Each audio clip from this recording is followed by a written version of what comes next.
gens enrobent de mensonges certaines choses, mais le mensonge ne tuera jamais la vérité, parce que la vérité se suffit à elle-même, et la vérité finira toujours par triompher.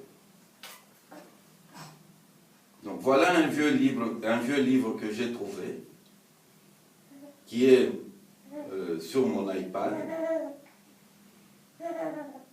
Je vais vous parler de Mahomet, d'une expérience qu'il a dit avoir eue. Donc, je ne sais pas, puisque c'est une expérience spirituelle, il y a très peu de témoins. C'est quelque chose qu'il dit avoir lui-même vécu. Et ça lui avait d'ailleurs amené beaucoup d'inimitié ou beaucoup de luttes avec les Juifs qui habitaient de ce temps-là dans l'Arabie. C'était avant que la région musulmane soit ce qu'elle est. C'était tout à fait à ses débuts, où il commençait à convaincre les gens et il leur a expliqué ce qu'il avait vécu comme expérience spirituelle. Bien entendu, celui qui a écrit ce livre n'est pas du tout musulman. Au contraire, c'est un chrétien farouchement, je dirais, farouchement contre la religion musulmane, parce qu'il traite Mahomet, je dirais, de menteur et de usurpateur. De menteur aussi parce qu'ils disent que l'expérience que Mahomet décrit est une fausse expérience qu'il a dû lire dans les livres, dans le Talmud, dans la Bible, ainsi de suite. Bon. Ce n'est pas le but de la discussion d'aujourd'hui. Ma discussion, c'est mensonge ou pas. On va essayer de lire les chapitres qui vous concernent et qui nous concernent, et que ça nous serve aussi de réflexion pour nous qui sommes chrétiens, qui sommes des disciples du Christ. Donc il raconte, je fais un résumé, un jour, dans la nuit, il était couché avec Aïcha, une de ses femmes qu'il aimait le plus. Donc il en avait plusieurs, mais ce jour-là, il était avec Aïcha. Cette nuit, il entendit heurter à la porte. Sur quoi, en se levant, il y trouva l'ange Gabriel.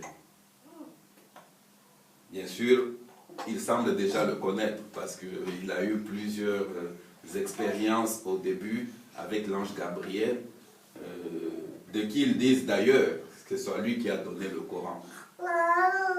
Même si le Coran était écrit par les mains d'humains, apparemment ça aurait été dicté, donné par l'ange Gabriel.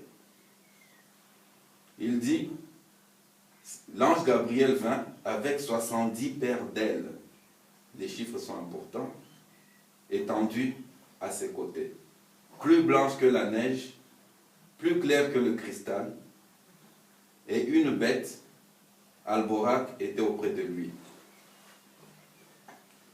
Et c'était une bête qui avait comme coutume d'être montée par les prophètes. Okay. Mahomet décrit cette bête comme étant une bête blanche, comme du lait, d'une nature mêlée, tenant de l'âme et ou du mulet, et aussi d'une taille entre 2 ou 3, avec une vitesse extraordinaire. Donc c'est la fameuse bête qui était à côté avec l'ange Gabriel. Donc dès que Mahomet parut à la porte, l'ange Gabriel, l'embrassant fort tendrement, le salua au nom de Dieu d'un air fort doux et agréable, et lui dit qu'il était envoyé pour le mener à Dieu au ciel, où il verrait d'étranges mystères qui n'étaient pas permis à aucun autre homme de voir. Donc sur ce, l'ange, lui qui a des ailes, fait monter Mahomet sur la bête, ou l'être qu'on appelle la bête, parce que je trouve que le terme bête n'est pas très respectueux des êtres spirituels, quelle que soit la forme qu'ils ont.